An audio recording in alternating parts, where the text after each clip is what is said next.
santri itu jangan diremehkan meskipun ilmunya sedikit. Soalnya ilmune santri ku ilmune Kanjeng Nabi hakikate. Walaupun ketoke santri sing lanang klumbrak-klumbruk, nek sarunge ngepir ndul. Nek turung gele tak melungker, tarik mendhuwur sirahe ketutupan, sikil kademen. Geret mengisor sikil ketutupan sirah kademen, campur gudiken kukur-kukur. Tapi barokah luar biasa.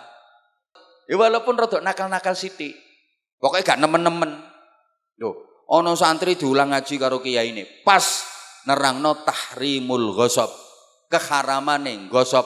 Gosop iku nganggo barange wong gak pamit, gak izin.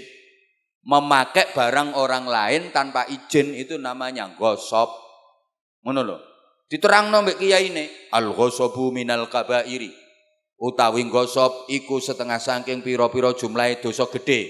Jadi santri-santri ya gosop nganggo barange wong gak kondo, make barang orang lain tanpa izin itu termasuk dosa besar. Nggih, santrine ngono. Begitu kiyaine turun habis ngajar, goleki sandale ilang. Ya dijukuk karo santri sing mantuk-mantuke paling nemen. Lho gitu Bu, santri yang gasap sandale kiai begitu pulang punya pabrik sandal. Kok dengar Mas kalau di sini ada pengajian Mas? Nggih, alumni. Oh, alumni. Nggih. Dulu di sini MTS apa MA? MA. Oh, MA-nya di sini. Nggih. MTS-nya?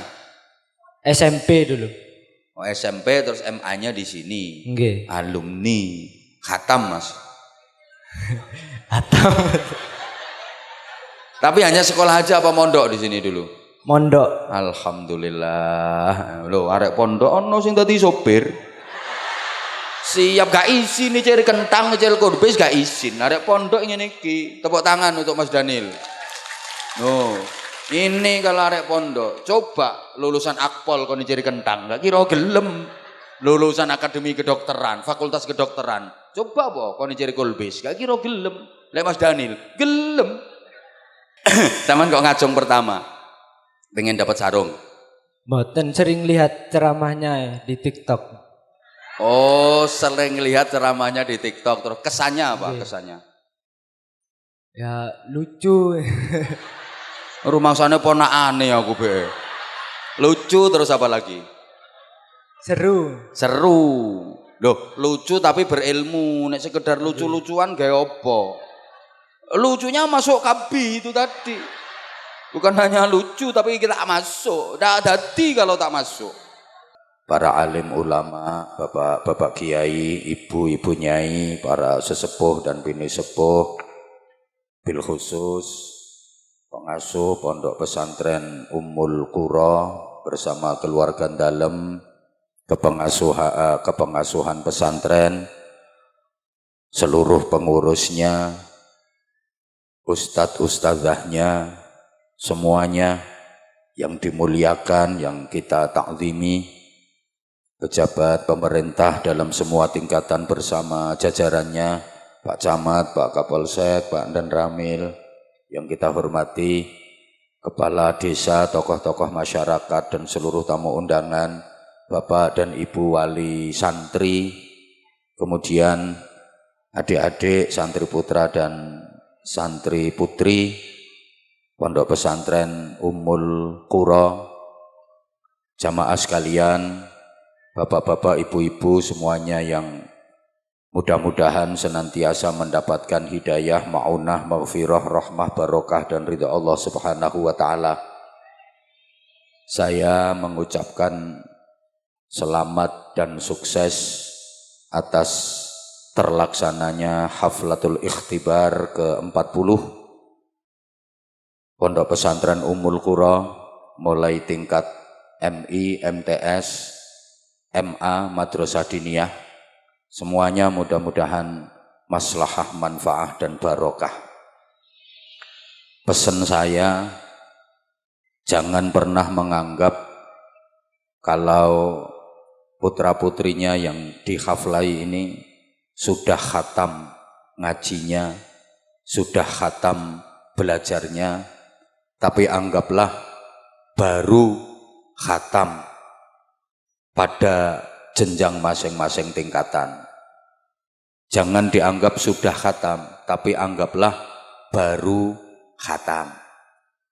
Soalnya sudah karo baru iku gak podo.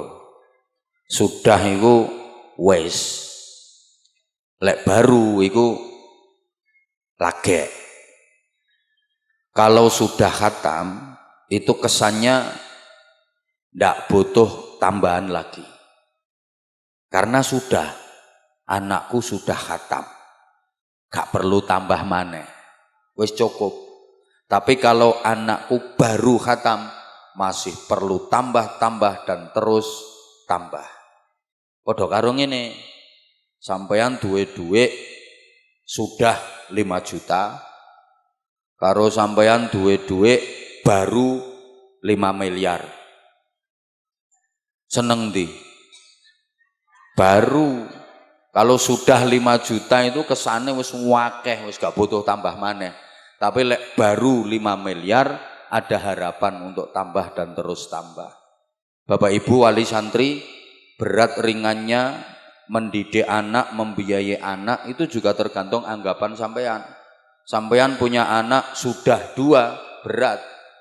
Anakku sudah 2, sudah menghabiskan duit banyak, sudah megelne utek, sudah capek, berat. Beda dengan anakku baru 14. Enteng, tambah 2 lusin lagi masih sanggup. Ndak salah Bapak Ibu panjenengan mondokne anak di pesantren Ummul Quran.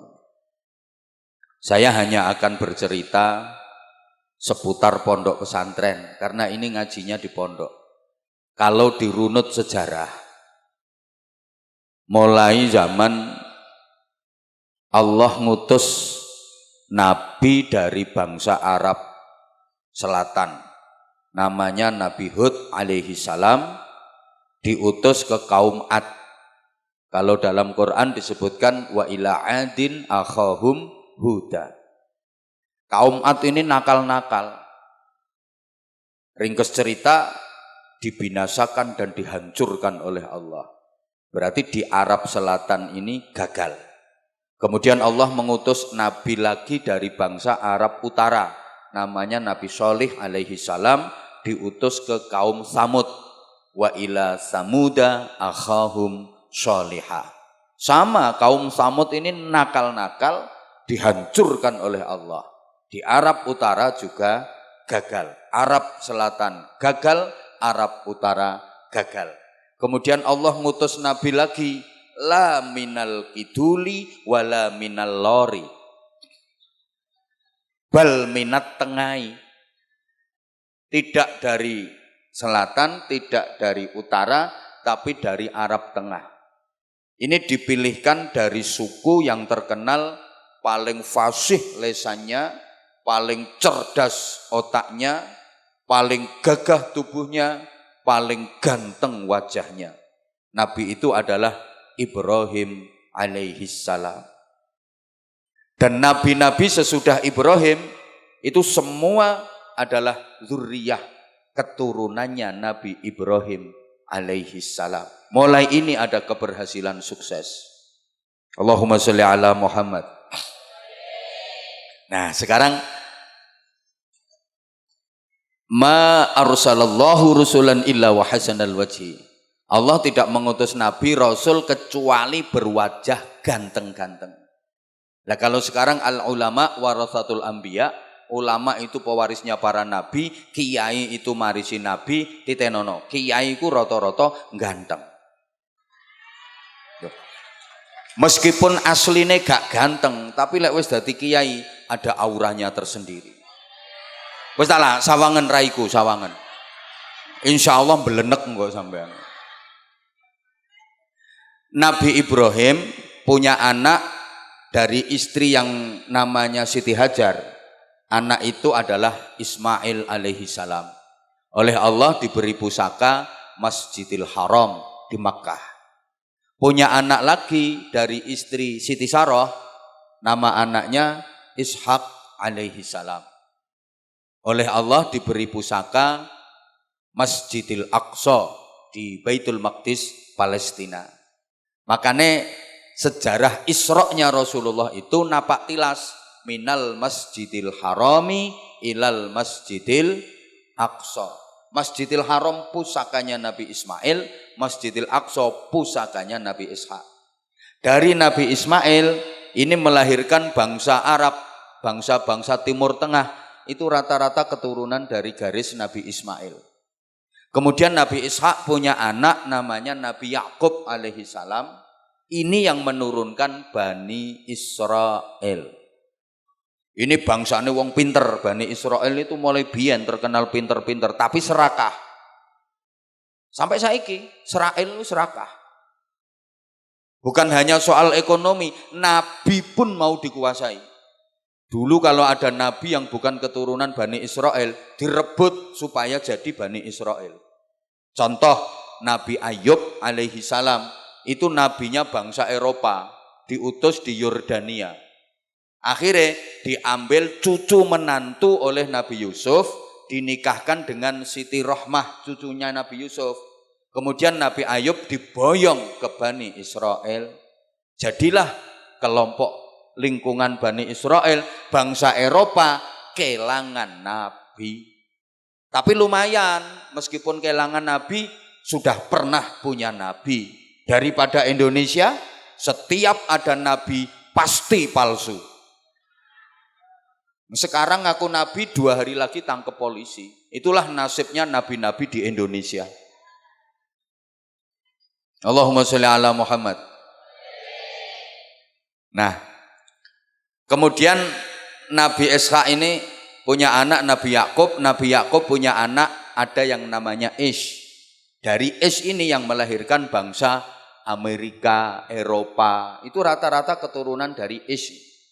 Wong Prancis, wong Inggris, wong Belanda, wong Jerman. Itu kalau diurut ke atas nasabnya jelas. Dari Ish bin Yakub, Yakub bin Ishak, Ishak bin Ibrahim. Gitu. Sing gak patek jelas nasabnya iki wong kene. Ya mungkin nek diurut mendhuwur iso tekan Raja Fir'aun. Iso-iso tekan Bathara Kala. Israel iki bangsane wong pinter. Udah, sekarang Nabi Ismail punya pusaka Masjidil Haram. Nabi Ishak pusakanya Masjidil Aqsa. Turun terus ke bawah sampai Rasulullah Muhammad sallallahu alaihi wasallam. Begitu mau hijrah ke Madinah, sampai perbatasan, Rasulullah bangun masjid, namanya Masjid Quba. Ini masjid yang pertama dibangun dalam sejarah Islam. Masjid Quba juga menjadi masjid yang dijadikan Nabi sebagai rutinan tiap malam minggu. Jadi Kanjeng Nabi itu ya rutinan malam mingguan. Di Masjid Quba setiap Sabtu sore berangkat dari rumah ke Masjid Quba. Imma masyian wa imma raqiban. Kadang jalan kaki, kadang naik kendaraan. Dulu belum ada kendaraan bermotor, ya naik kuda, naik onta, naik bigol.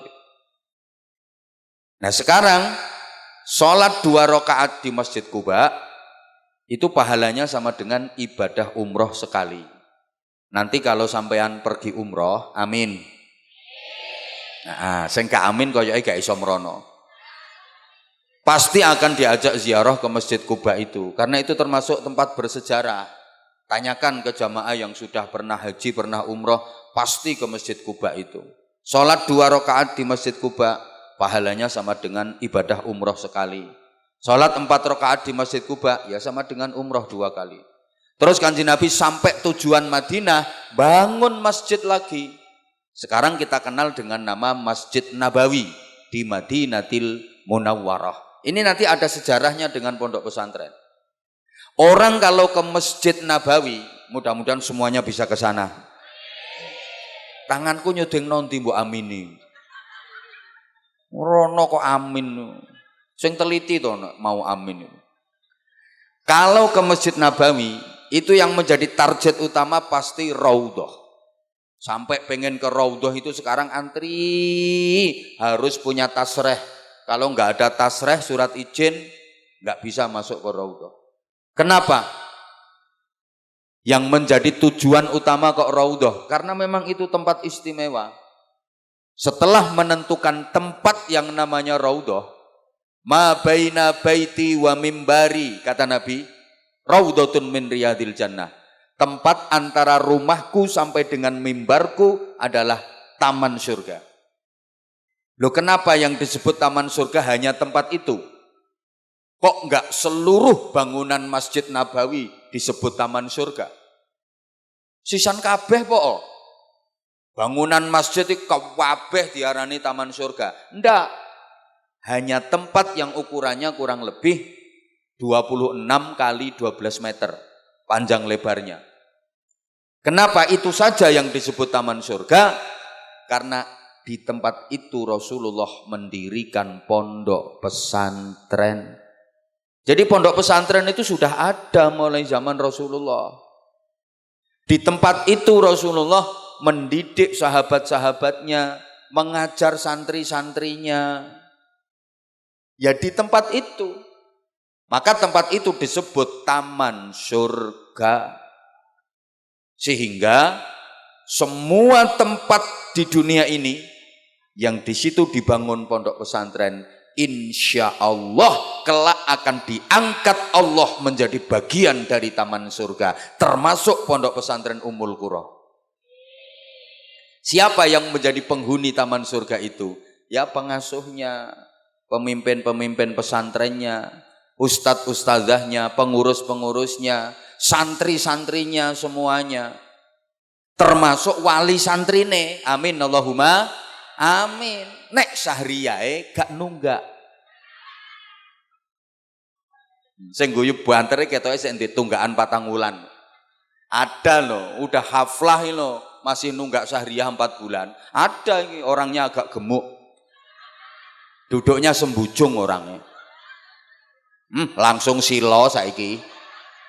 Dan semua orang yang ikut mendukung perjuangan pondok pesantren mlebu swarga. Amin Allahumma. Termasuk Pak Camate mlebu swarga. Kok sampean ora amin perkara ngingeti wong iki kok. Sampun Mas mangke kula buka piyambak. Matur suwun. Sampun nggih. Pokoknya siapapun yang ikut berpartisipasi, berkontribusi di perjuangan pondok pesantren katut mlebu swarga. Kurang banter. Sak kapolseke mlebu swarga. Nek nyumbang. Sak ndan ramile mlebu swarga. Nek nyumbang. Sak camate mlebu swarga. Nek nyumbang. Nek gak nyumbang yo gak katut. Lho Kanjeng Nabi dawuh man ra'ani dakhalal jannah wa man ra'a man ra'ani dakhalal jannah man ta'allama bi dakhalal jannah wa man ta'allama bi dakhalal jannah. Siapa yang pernah memandang aku masuk surga. Siapa yang pernah memandang orang yang pernah memandang aku dalam keadaan iman masuk surga. Ila yaumil qiyamah. Siapa yang pernah memandang orang yang orang itu pernah memandang aku terus masuk surga. Siapa yang pernah ngaji bareng aku, kata Rasulullah, masuk surga. Siapa yang pernah ngaji bareng orang yang pernah ngaji bersamaku masuk surga. Ila yaumil qiyamah. Sambung. Lah kiai pondok niku kan ngaji karo kiyaine. Lah kiyaine kan ngaji karo kiyaine. Kiyaine mau ngaji karo kiyaine. Lah kiyaine ngaji karo kiyaine. Lah kiyaine ngaji karo kiyaine. Lah terus kiyaine ngaji karo kiyaine. Dukure kiyaine ngaji karo kiyaine. Terus dukure meneh kiyaine ngaji karo kiyaine. Munggah ngaji tekan Kanjeng. Nah, makanya santri itu jangan diremehkan meskipun ilmunya sedikit. Soalnya ilmune santri ku ilmune Kanjeng Nabi hakikate. Walaupun ketoke santri sing lanang klumbrak-klumbruk, mek sarunge ngepir ndul. Nek turung geletak melungker, tarik mendhuwur sirahe ketutupan, sikil kademen. Geret mengisor sikil ketutupan sirah kademen, campur gudiken kukur-kukur. Tapi barokahe luar biasa. Ten pondok niku ngapunten. Ya walaupun rada nakal-nakal sithik. Pokoke gak nemen-nemen. Lho, ana santri diulang ngaji karo kiyaine. Pas nerangno tahrimul ghosab, keharamane gosop. Gosop iku nganggo barange wong gak pamit, gak izin. Memakai barang orang lain tanpa izin itu namanya gosop. Ngono lho. Diterangno mbek kiyaine, al-ghosabu minal kabairi. Utawi gosop iku setengah saking pira-pira jumlahe dosa gedhe. Jadi santri-santri ya gosop nganggo barange wong gak kondo, make barang orang lain tanpa izin itu termasuk dosa besar. Nggih, santrine ngono. Begitu kiyaine turun habis ngajar, goleki sandale ilang. Ya dijukuk karo santri sing mantuk-mantuke paling nemen. Lho gitu Bu, santri yang gasap sandale kiai begitu pulang punya pabrik sandal. Mulane santri kene lek pengen duwe pabrik sandal, sandale kiaimu entek iya. Lha iku pondok pesantren wis Masya Allah, luar biasa. Soal doa yo mandine Masya Allah. Ini kan ada cerita ya.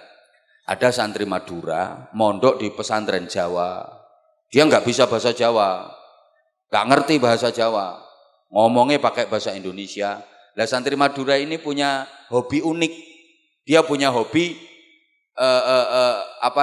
ngerawat ayam jago ini. Hobine ngingu pitik, memelihara ayam. Itu kalau dia nggak dikasih izin memelihara ayam, nggak mau mondok. Saya mau mondok ngaji di sini asal boleh memelihara pitik saya. Kalau nggak boleh memelihara pitik, nggak mau mondok saya. Akhirnya sama kiai dikhususkan, ya udah khusus santri Madura ini biar dia memelihara ayam. Wong memang hobinya. Nah, dia memelihara ayam, semangat ngaji, sholat jamaah. Satu ketika ayamnya sakit, gering, ngelentruk. Wes, santri ini nggak mau jamaah, nggak mau ngaji. Ditegur sama kepala pondoknya. Kamu kok nggak mau jamaah, nggak mau ngaji? Orang pitik saya sakit. Ya nanti kalau pitik saya sudah sehat, saya ngaji lagi, saya jamaah. Akhirnya ketemu sama kiainya. Pak Kiai, saya minta doa Pak Kiai. Ini pitik saya sakit. Saya males jamaah ngaji kalau pitik saya tidak sehat-sehat. Nanti kalau pitik saya sudah sehat, saya ngaji. Akhirnya sama Kiai dikasih doa pakai bahasa Jawa. Dah gampang, pegang itu kepala pitikmu yang sakit itu. Sambil baca ini. Pitik. Nek urip nang waraso, nek mati ndang mateo. Saking mantepe ini santri Madura sama doa itu, kan dia nggak ngerti bahasa Jawa.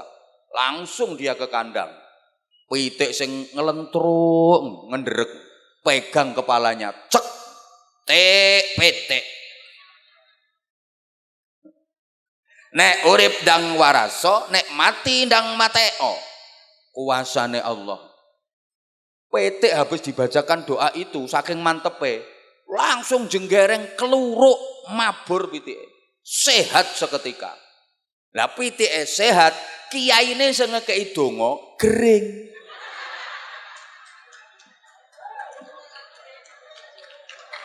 Akhirnya kan kiainya nggak bisa ngimami sholat jamaah, nggak bisa ngajar ngaji. Begitu santri anak Madura tadi mau ngaji dia, kok Pak Kiai nggak ngimami sholat jamaah, nggak ngajar ngaji? Pak Kiai sakit. Aduh, saya belum terima kasih sama Pak Kiai. Pitik saya yang sakit jadi sembuh, saya belum terima kasih. Pak Kiainya sakit. Akhirnya dia sowan ke kiainya, mau mengucapkan terima kasih. Pak Kiai, terima kasih Pak Kiai. Setelah saya baca doa dari Pak Kiai, pitik saya yang sakit langsung sembuh Pak Kiai. Kata kiainya, iya, pitikmu sembuh. Sekarang aku yang sakit. Tolong doakan ya biar aku sembuh. Ya kan pantas tuh kiai sakit minta doa santrinya.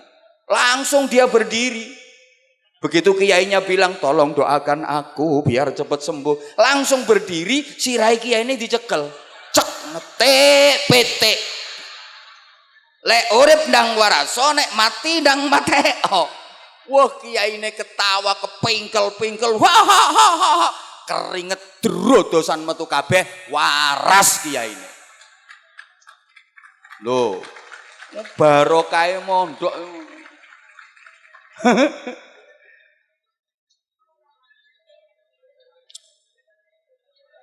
Dah, tak lanjutkan ceritanya. Rasulullah ngajar santri-santrinya di Raudhah pondok pesantrennya Rasulullah. Loh, santrinya Rasulullah itu banyak dari berbagai wilayah. Sahabat Rasulullah itu ada yang sahabat Muhajirin, asli penduduk Mekah yang hijrah ke Madinah, disebut sahabat Muhajirin. Ada sahabat yang asli penduduk Madinah, disebut sahabat Ansor. Dan ada sahabat yang bukan kelompok Muhajirin, bukan kelompok Ansor, bukan asli Mekah, bukan asli Madinah, tapi dari wilayah-wilayah lain. Itu tinggalnya di emper-emper masjid, di teras-terasnya masjid, dinamakan Ashabus Suffah, penghuni teras, penghuni emperan masjid. Kepalanya bernama Abdurrahman bin Sakhr yang dikenal dengan sebutan Abu Hurairah. Itu kepala pondok pesantren Kanjeng Nabi. Loh, santri ini Kanjeng Nabi itu banyak yang dari jauh-jauh. Ada santri itu dari Jerman, namanya Suhaib Ar-Rumi. Itu dari Romawi, Jerman, mondok ke Madinah, mondok ke Kanjeng Nabi. Ada yang dari Persia, Persia itu sekarang Iran, namanya Salman Al-Farisi, mondok. Bahkan ada dari Afrika, Bilal bin Rabah. Makanya pondok disebut pondok serius. Itu kalau santrinya dari banyak wilayah. Coba perhatikan pondok-pondok tua, pondok-pondok sepuh, itu santrinya jauh-jauh. Coba perhatikan, itu pondok serius. Lah kalau santrinya masih ngutek 1 RT, 2 RT itu ya agak-agak pondok gitu. Belum pondok beneran. Loh, kiai serius itu mesti santrinya dari jauh-jauh. Coba perhatikan pondok-pondok sepuh, pondok-pondok tua. Santrinya dari jauh-jauh. Lah nek santrine masih 1 RT, ojo ngaku pondok sik, ojo ngaku kiai sik, rodok kiai. Kadang santrine sak RT nu mlakune ndegek-ndegek. Salaman ini lo gak dicium tangan iso marah-marah. Kamu udah tahu saya kiai. Kiai tingkat RT kemenyek.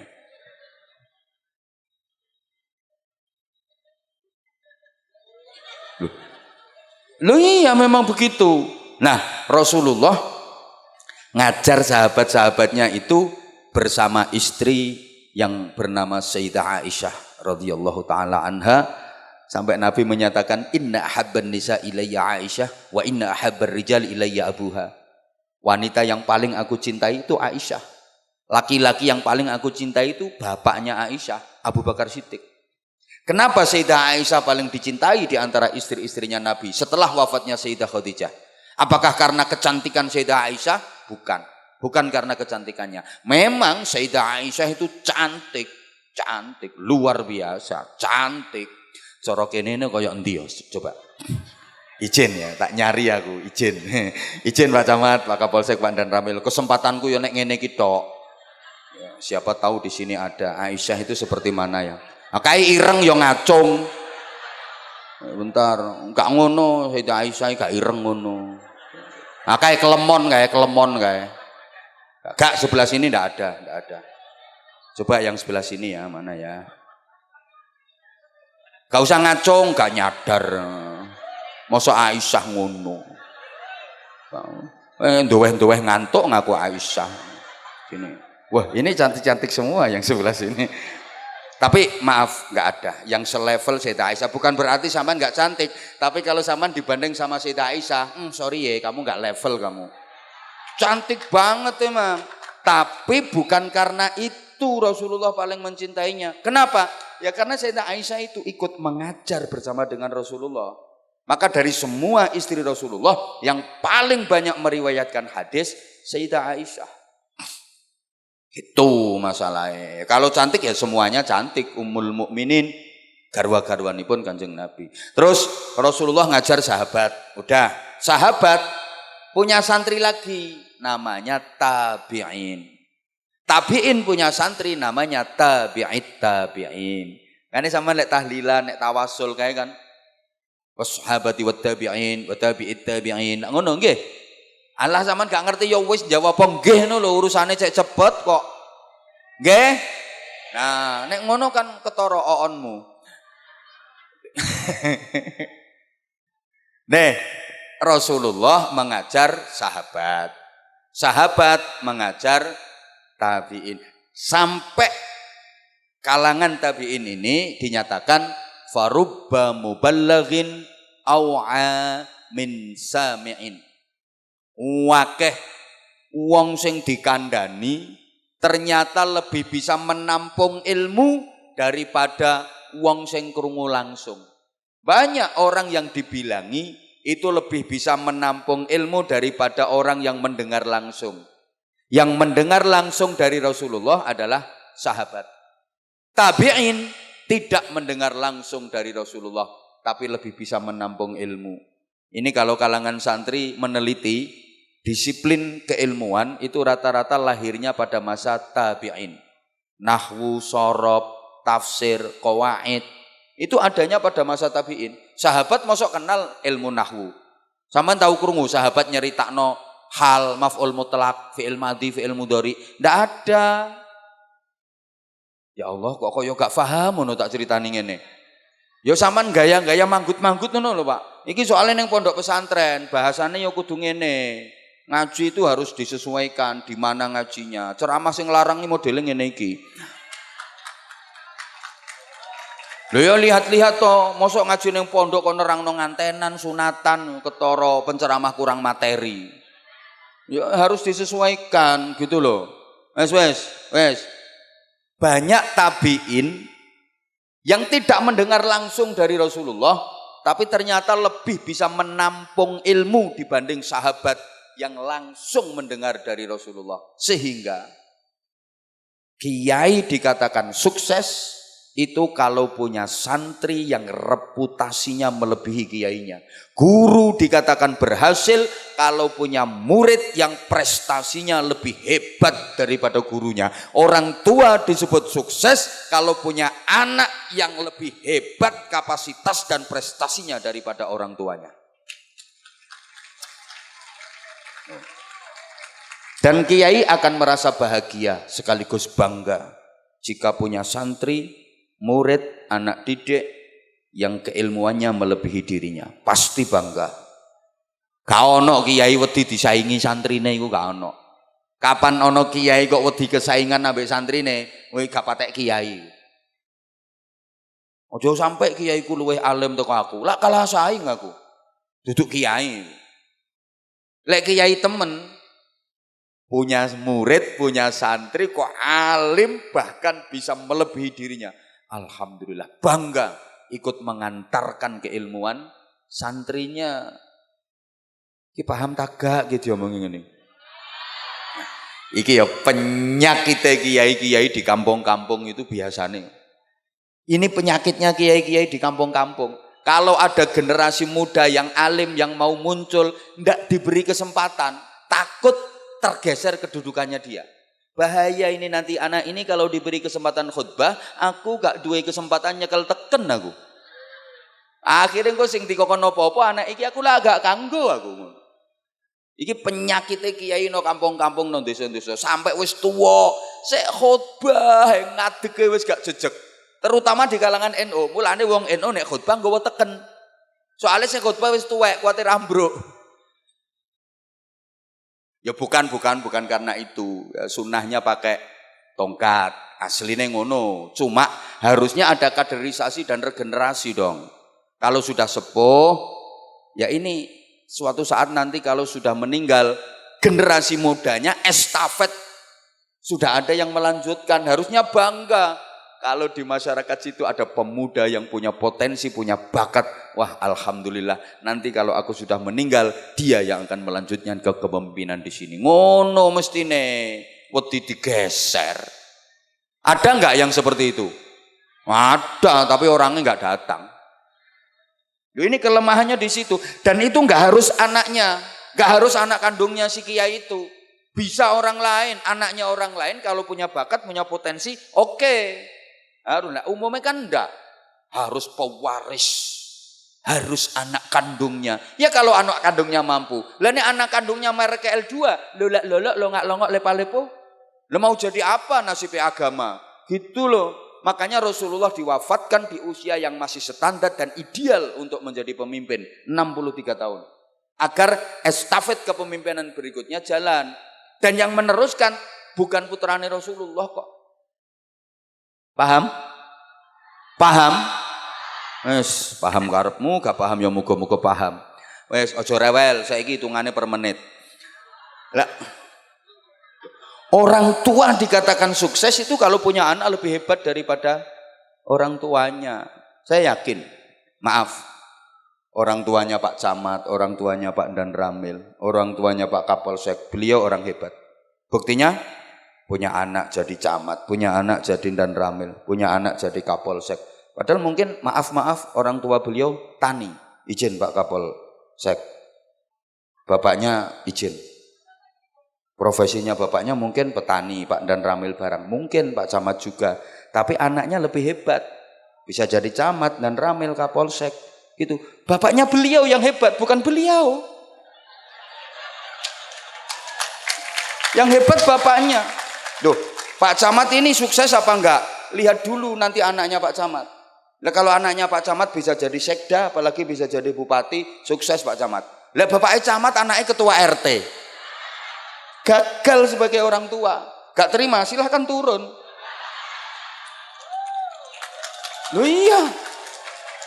Demikian pula Pak Dan Ramil. Pak Dan Ramil ayahnya saya yakin sukses beliau. Beliau sukses, bisa mendidik, mengantarkan anaknya jadi kapten.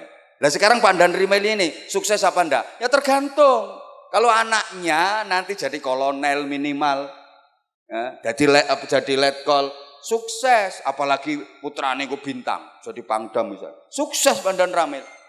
Lah nek anake trimo dadi hansip misalnya. Gagal Dan Ramil, gitu loh. Loh, sama. Loh, bapak saya sukses, punya anak segini. Loh, hebat. Loh iya, bapak saya hebat punya anak gini. Saya tunggu dulu anak saya nanti seperti apa. Nunggu anakku guru TPK mean misalnya. Apa maneh anakku dadi belanti wedhus misalnya. Loh berarti aku gagal aku. Gitu loh. Mbok paham mbok enggak? Loh semua orang tua cita-citanya begitu kok. Bapak TNI AD, Tani Angkatan Doran. Anak TNI Angkatan Darat. Gitu orang tua sukses itu. Loh. Makanya sampean yang ndak hafal Quran, anak sampean kok hafal Quran, sukses sampean sebagai orang tua. Dan anak-anakmu itu yang kelak akan mempersembahkan mahkota surga kepada sampean sebagai orang tuanya. Keplok apa wong anakmu kaya ngono modele kok keplok. Anakmu gak bapaknya ibunya gak hafal Alfiyah, anaknya hafal Alfiyah. Ini orang tua sukses. Bapaknya ibunya gak iso maca kitab kuning, anaknya iso maca kitab kuning. Ini orang tua sukses. Oh gak malah anaknya on kabeh ngono. Wes kita terusno iso ngamuk aku iki kok.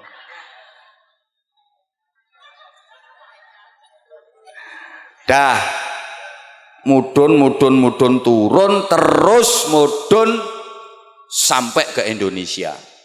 Islam itu datang ke Indonesia sekitar abad ke-14 pasca runtuhnya kerajaan Majapahit. Ini maksudnya datangnya Islam secara pergerakan. Kalau secara personal sudah dulu mulai zaman Syekh Subakir dan sebagainya itu sudah. Tapi yang secara pergerakan itu abad ke-14 setelah runtuhnya kerajaan Majapahit. Jadi agak telat. Islam masuk Indonesia itu telat dibanding masuknya Islam ke belahan lain di dunia ini. Jadi Islam masuk ke Eropa itu abad ke-6, abad ke-7 udah masuk ke sana. Udah. Spanyol, tahu Spanyol nggih? Ya, kidule Keraksan gitu. Ngidul terus engko tekan Spanyol engko. Kowe nek becak ya 7,5 tahun. Cek rodok pengalaman titik sampeanu. Islam udah masuk Spanyol itu abad ke-6. Dibawa oleh Tariq bin Ziyad. Pertengahan akhir abad ke-6. yang membawa Tariq bin Ziyad, sehingga banyak ulama-ulama besar lahir dari Spanyol, termasuk pengarang Alfiyah Ibnu Malik, namanya Syekh Muhammad Jamaluddin bin Abdullah bin Malik Al-Jayyani Al-Andalusi. Iku wong Spanyol. Dudu wong Kanigaran. Halo? Iki dirungokno tak gak sih aku ngomong? Lho sing ngarang Alfiyah Ibnu Malik iku wong Spanyol. Rusia.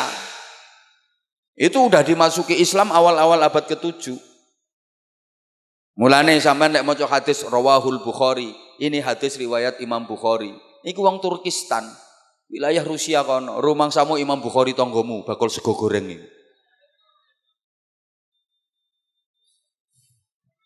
Afrika, Mesir dan sekitarnya, akhir abad ke-6 Islam udah nyampe sana. Amr bin As. Irak itu Khalid bin Walid yang merintis akhir abad ke-6. Iran akhir abad ke-6 Islam udah nyampe sana. Abu Ubaidah Ibnul Jarrah. Jadi santri-santri nek ngaji kitab Fathul Qoribul Mujib iku karangane Syekh Ahmad bin Husain bin Ahmad Al-Asfihani. Orang mana? Orang Iran itu. Asfihan. Asfihan itu tempat pengayaan uranium nuklir yang paling ditakuti Amerika. Makanya Amerika ngongkon Israel ambek Iran gencatan senjata. Wedi asline Amerika. Tahu kekuatannya Iran. Loh Iran ini nek jak perang hebat. Mulai dulu sejarahnya Persia itu jago perang. Dadal Israel ambek Amerika lek diterusno. Makanya ngongkon gencatan senjata asline wedi. Aku ngerti asline. Sampaiane dibilangi kok lho ki rudal balistike apa Iran iki urung ditokno kabeh kok apa maneh nuklire. Pengayaan uranium nuklir pusatnya di Asfihan. Makanya satelit pengintai keamanan Amerika Serikat terus dihadapkan ke Asfihan. Ahmadinejad waktu saya jadi Perdana Menteri Iran nuding tok. Waktu itu kan presidennya George Bush. George Bush, lihat telunjuk saya menghadap kemana. Yang ditunjuk itu Asfihan. Harga minyak dunia langsung anjlok. Jadi derijine Perdana Menteri, derijine Presiden Iran nyuding harga minyak dunia anjlok. Lek derijimu sing nyuding sambar bledek.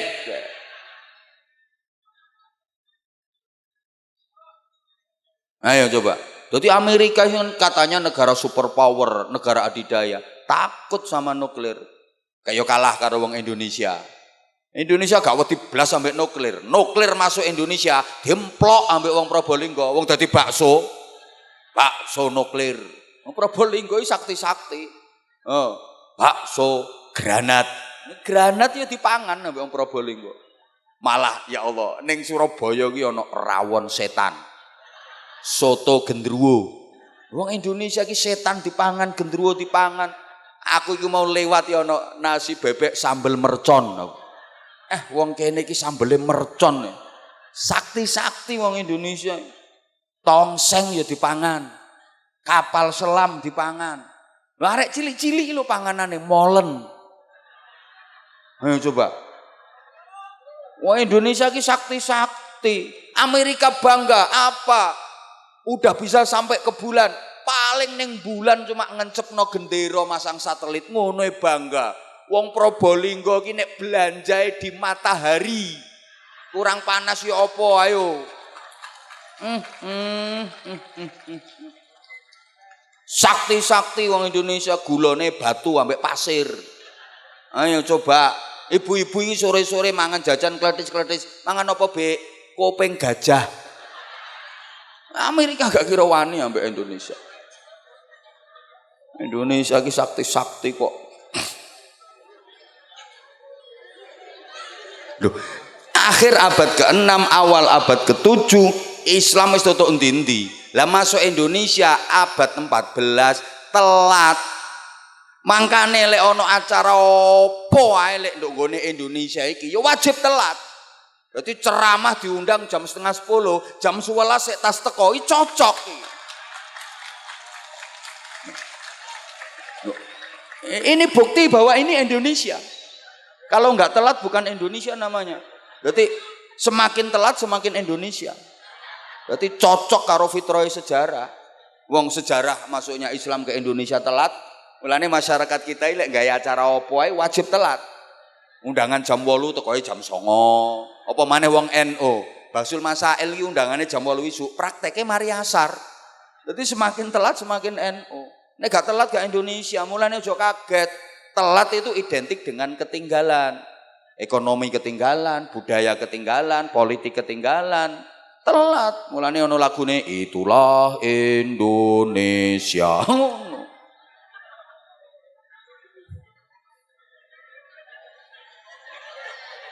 Siapa ngomong alasane wong telat, alasane wong telat. Aku minta maaf, aku datang ke sini capek-capek itu demi sayangku ke kamu. Ya tolong jangan gerutu, jangan grundel. Aku telat itu ada alasannya, cuman aku mau ngomong nanti dibilang aku ini pinter gak ya alasan. Maaf, maaf, sekali lagi maaf sayang. Iya aku ngaku salah, emang aku telat. Tapi aku udah usaha kok. Ini tadi kalau pengen tahu ceritanya, saya tadi jam 19 lebih 10 menit baru landing di Bandara Juanda. Dari Hong Kong, 3 hari kemarin saya di Hong Kong. Saya 3 hari di Hong Kong, landing tadi. Nyampe Juanda Surabaya jam 19 lebih 10 menit. Udah wes gak adus, gak opo, udah dijemput patwal, langsung naik mobil, Nah, berhenti sebentar di rest area untuk ganti pakaian, wudhu ganti pakaian, langsung tadi ngisi di apa desanya tadi? Bonsari Timur tadi situ. Nyampe saya langsung ngaji. Kalau nggak percaya boleh ditanya sama patwalnya. Begitu ngaji, selesai turun langsung cabut ke sini. Demi Allah aku gak mampir karaoke gak. Langsung ke sini. Begitu nyampe langsung naik panggung. Padahal tahu nggak? Lapar Masya Allah. Ya tak pikir sama panitia itu ya makan dulu apa gimana. Tiba enggak langsung diseret diunggahno. Lah ini kalau nggak demi cintaku ke kamu, ayo coba. Ngono sik dilokno telat. Tahu kayak gini nggak dateng aku tadi. Oh. Kok salah terus? Ngono loh, aku kan udah ngaku kalau aku salah. Iya. Aku yang salah sayang, udah. Udah, kamu jangan ungkit-ungkit terus dong. Siapa ngomong cendele?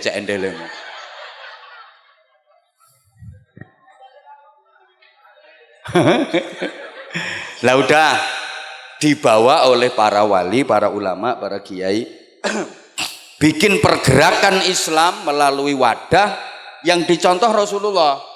Apa wadahnya? 1 masjid, 2 pondok pesantren. Lah perjuangannya para aulia, para ulama, para kiai dalam memperjuangkan Islam, wadahnya ya 2 itu, masjid dan pondok pesantren. Mesti tenono ku wabeh ngono. Sampai masjid yang pertama kali dibangun di sebuah kota atau kabupaten itu mesti deketnya alun-alun, di belakangnya alun-alun, dan kemudian akhirnya berkembang diberi nama jadi Masjid Agung. Mesti di belakang alun-alun. Kalau nggak di belakang alun-alun nggak mungkin jadi Masjid Agung. Yo ini strategi. Kenapa kok di belakang alun-alun? Alun-alun itu tempat berkumpulnya komunitas manusia, macem-macem karakternya. Neng alun-alun ini ana wong apik, wong elek, ana sing lungguh, ana sing gendaan, ana sing wis gak karo-karoan. Macem-macem isine. Mulane alun-alun ini asline bahasa Arab al-laun, al-laun. Lah wong Probolinggo kate ngomong al-laun, al-laun, kesuwen, alun-alun. Wis ngono. Al-laun artine macem, al-laun artine macem, dadi alun-alun artine macem. Makane ndok alun-alun iki isine ya macem. Ya iku berusaha untuk dibersihi ndok nggone masjid. Sehingga di belakang alun-alun itu masjid. Supaya orang yang kotor-kotor itu bersih, tempat pembersihannya nang masjid itu. sebagai simbol agama, simbol ulama. Tidak jauh dari masjid pendopo kadipaten, pendopo kabupaten. Mesti tempatnya nggak jauh dari masjid. Pendopo kabupaten sebagai simbol pemerintahan, simbol umarok. Tempatnya nggak jauh dari masjid, makanya umarok jangan jauh dari ulama. Pejabat jangan sampai jauh dari kiai. Nek jauh bahaya. Loh, enggak ijen. Ini harus sinergi masjid dengan pendopo kabupaten, ulama dengan umarok, kiai dengan pejabat. Harus sinergi. Ngono lho. Sehingga maaf, kalau ada di kecamatan sini kiai yang miskin dari segi ekonomi, yang nanggung dosa paling besar ya Pak Camatnya. Berarti Pak Camat gak memperhatikan kesejahteraan kiai. Lah misalnya Pak Camatnya bantah, kiai ini gak mau kerja, lah nek kiai pertentangan kerja nyari duit, terus yang mulang ngaji sopo, yang membina moral dan akhlak masyarakat siapa? Itu loh. Sebaliknya, kalau ada pejabat kok zalim, korupsi, yang nanggung dosa pertama ya kiainya. Pak Camat kok nganti korupsi, kiainya sing dosa. Kenapa? Loh kiai kok nggak bisa bimbing camat, nggak bisa didik camat, masa nggak berani negur camat? Ngono. Makanya kalau ada pejabat hadir di majelis pengajian terus diceramai sama kiai, nggak boleh marah, wong kiai menjalankan tugas. Daripada marah ya mending nggak usah datang. Loh, iki kok iso gak masuk piye terus tak pikir kok. Ini harus sinergi gitu. Makanya kula seneng ini di pondok Pak Camate rawuh dan Ramile rawuh, Kapolsek rawuh, seneng aku komplit gitu loh. Kadang-kadang kan gayanya camat ya habis sambutan, mohon maaf saya masih ada acara di tempat lain, nggak bisa mengikuti acara ini sampai selesai. Asli mek gaya tok iku asli. Gaya koyo wong penting-penting dhewe. Padahal aslinya ya gak ono acara apa-apa, alasannya masih ada acara di tempat lain ngono. Biasa. Untung teko iki. Duh, ini camat keren nih, ini seneng aku. Lengkap, tepuk tangan untuk beliau bertiga. Seneng aku ngene iki. Oh no, tapi sing luwih apik maneh ya nyumbang. Dadi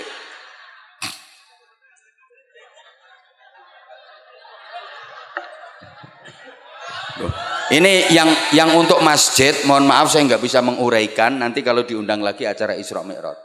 Pondok saja, wah iki gak ngerti wong luwe ta wetenge. Pondok. Para wali itu juga bangun pondok, kayak Sunan Ampel bangun pondok di Ampel Denta Surabaya. Ya mirip santrinya Rasulullah. Kalau Rasulullah tadi santrinya lah macam-macam. Loh Sunan Ampel itu santrinya juga macam-macam. Ada putranya sendiri, Maulana Makhdum Ibrahim, akhirnya dadi Sunan Bonang. Ono Sayyid Qasim, akhirnya dadi Sunan Derajat. Sunan Bonang, Sunan Derajat itu putranya Sunan Ampel. Ada santri yang putranya ulama terkenal, Maulana Ishaq. Santri itu bernama Sayyid Ainul Yakin, Raden Paku, yang akhirnya jadi Sunan Giri. Makanya ulama itu rata-rata anaknya dipondokkan, disuruh ngajar kiai lain. Soalnya ngajar sendiri susah, ngajar anak dhewe iku. Dokter iku nek lara yo njaluk suntik dokter liyane kok. Sak pinter-pintere wong gak ono sing iso nyebul klilipe dhewe, kejaba wong sing lambene moler dawa. Ada santri putra kerajaan Sriwijaya, Raden Husain, akhirnya jadi Adipati Terung. Ada putra kerajaan Majapahit, Raden Hasan, akhirnya jadi Sultan pertama kali di kerajaan Demak Bintoro itu. Itu ada santri yang bekasnya begal, berandalan, Raden Syahid berandal Lokojoyo.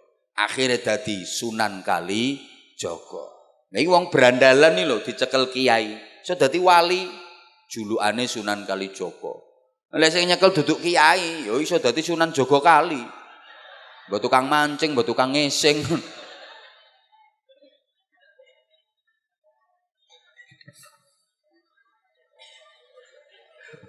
Tak terusno sithik. Ya. Sik. omahmu ndi engko aku tak nginep nduk kono. Engko tak ceritani sampai subuh sampean. Ono sampai pada zaman penjajahan. Wes, engko sampai tekan zaman merdeka sampai tekan saiki. Wes.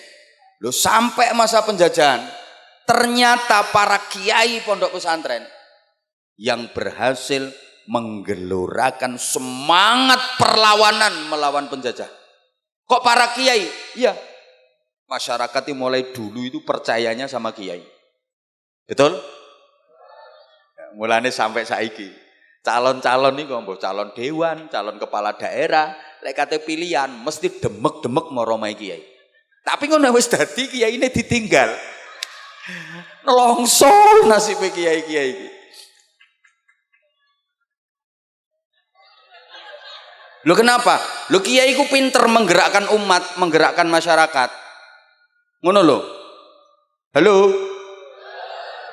Kedua, dulu zaman penjajahan, sekolah yang ada itu hanya sekolah miliknya penjajah. Yang boleh ikut sekolah, anaknya bupati ke atas. Hanya anak bangsawan, minimal anaknya bupati. Anaknya bupati, gubernur ke atas, itu saja yang boleh ikut sekolah di sekolahnya penjajah. Hanya kelompok ningrat, kelompok bangsawan. Anaknya camat, ora klebu, gak oleh melu sekolah nduk kono, kendekan pangkat. Ya anak dan ramil anaknya kapolsek urung ono malah dan ramil kapolsek. Sik izin Pak Camat nggih izin. Saya menceritakan sejarah Pak Camat. Dulu zaman penjajahan itu sekolah yang ada hanya sekolah miliknya penjajah. Yang boleh ikut sekolah hanya anak bangsawan, anak ningrat, minimal anak adipati, cara saiki ya bupati. Ke atas, ke bawah anake wedono, anake camat, gak oleh melu sekolah ning kono. Lah terus pendidikan anak-anak kemana? Ke pondok pesantren. Rata-rata pendidikan anak-anak itu ke pondok pesantren, sehingga di pondok pesantren itulah mereka digembleng, ditanamkan kecintaan kepada negara, kepada tanah air, diciptakan untuk suasana pemberontakan, berani melakukan perlawanan kepada para penjajah. Digerakkannya di pondok-pondok pesantren gitu. Sehingga sampean kalau mau teliti, pahlawan-pahlawan nasional itu banyak ulamanya. Pangeran Diponegoro itu kiai, alim allamah, hafal Quran, menguasai qiraah sab'ah. Nama aslinya beliau Abdul Hamid. Hafal Quran, menguasai qiraah sab'ah. Makanya numpak jaran, jubahan, udeng-udengan. Sampeyan tahu weruh gambare Pangeran Diponegoro nganggo helm. Niku satria baja hitam. Delok. Tuanku Imam Bonjol. Surbanan udeng-udengan. Pancene ulama, kiai. Tengku Umar.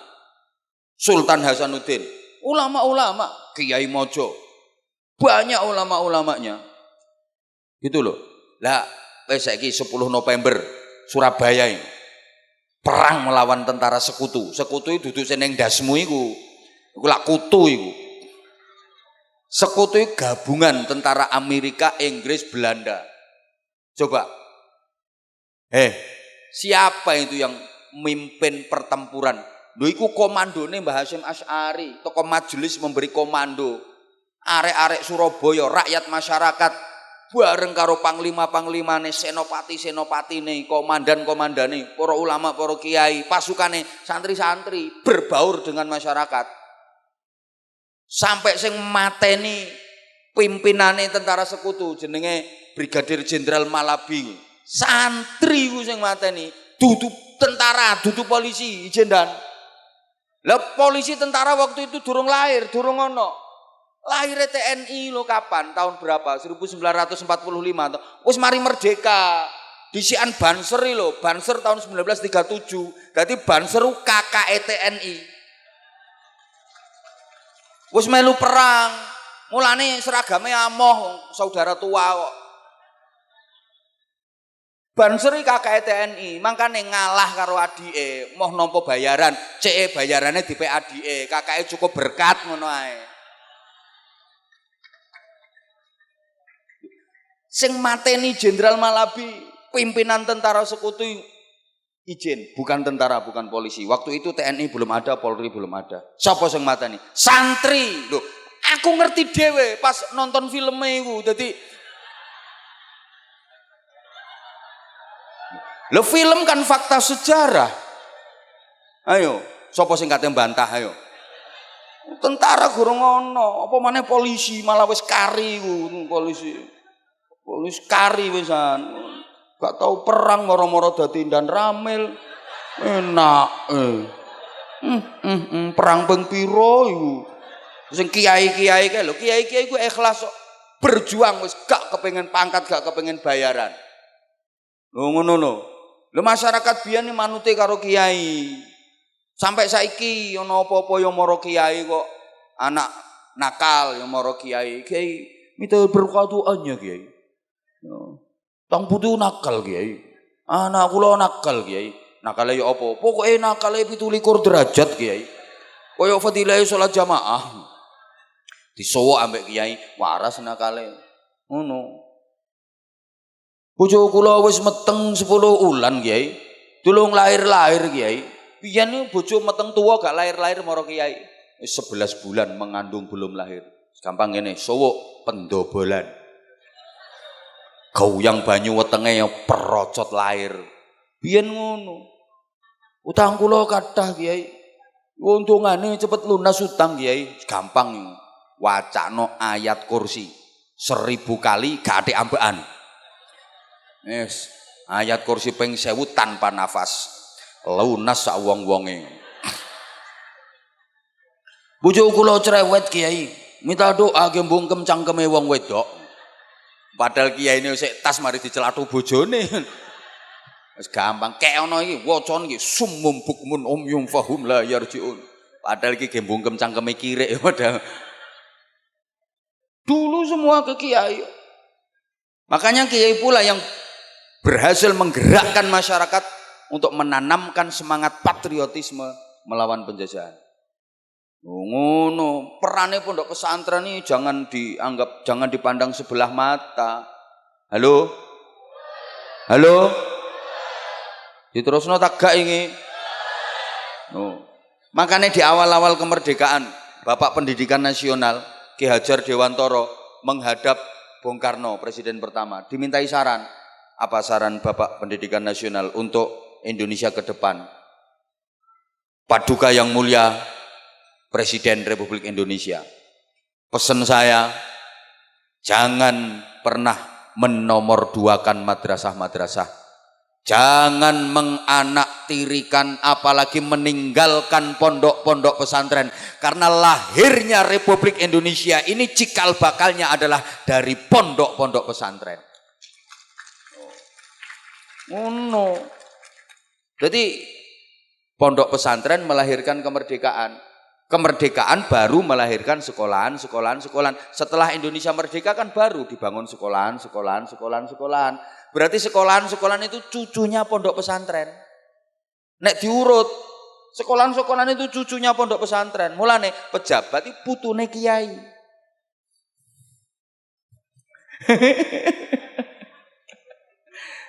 Halo. Zaman ki paham tak gak dijak bicara ngene iki? Paham nggih? Nah wes, aduh waktunya ndak cukup ini. Nah sekarang kiai itu seperti apa?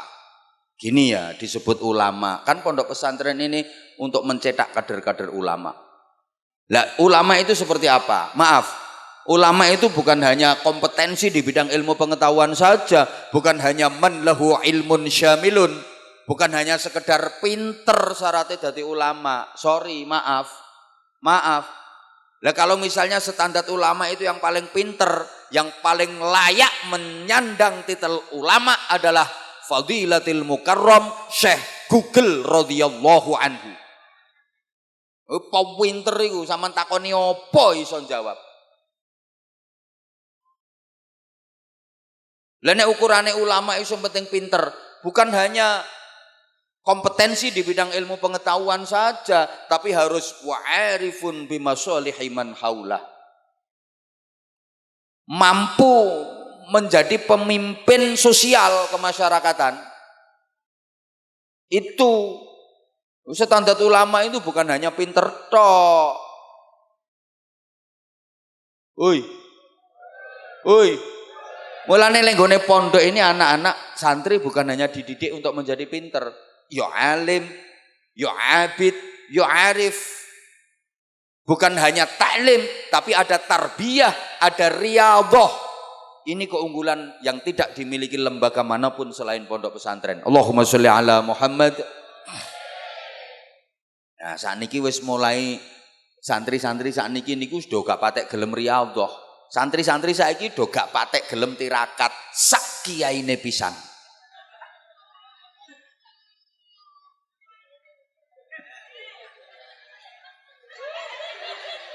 Mulane yo gak patek mentes. Lho nek biyen ngaji urut tok. Urut. Ngaji nahwu iku ya diurut. Mulai pertama ngaji Awamil Jurjani. Lho, ana sing nahwu wadih.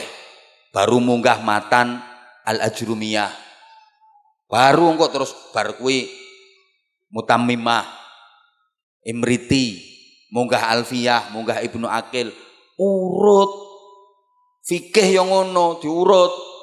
Fikih wadih, apa mabadik fikih, terus munggah Safinatun Najah, Sulamut Taufik, Takrib, Fathul Qorib, terus Fathul Mu'in, Fathul Wahhab. Lah santri saiki itu yang dibaca bukan Fathul Wahhab, tapi Fathul WhatsApp, Raudhatul Facebook, Kifayatul Instagram, Nihayatul TikTok. Torikoh internetiyah.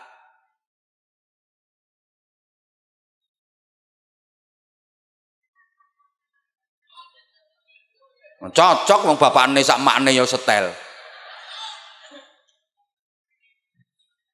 Ya Allah, ya memang zaman. Saya itu sering pendidikan anak itu terutama di ibu. Maka ibu harus bisa jadi 3 figur ibu secara terpadu. Nah rata-rata ibu sekarang hanya bisa jadi 1 ibu. Harusnya bisa jadi 3 ibu secara terpadu. Ibu kandung, ibu susu, ibu guru.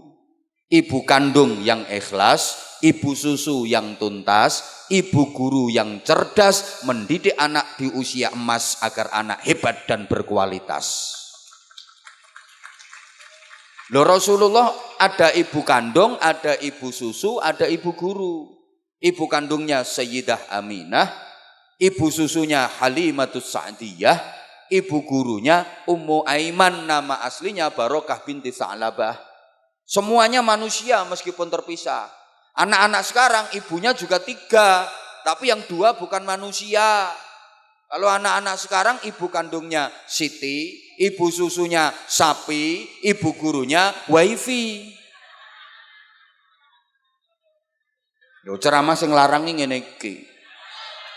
Lho ngene iki gak gampang, mulane yo larang. Pengen murah yo bojomu iku kon ceramah. Apa Pak Camat kene nyo, Pak Camat genteni aku tak mulai.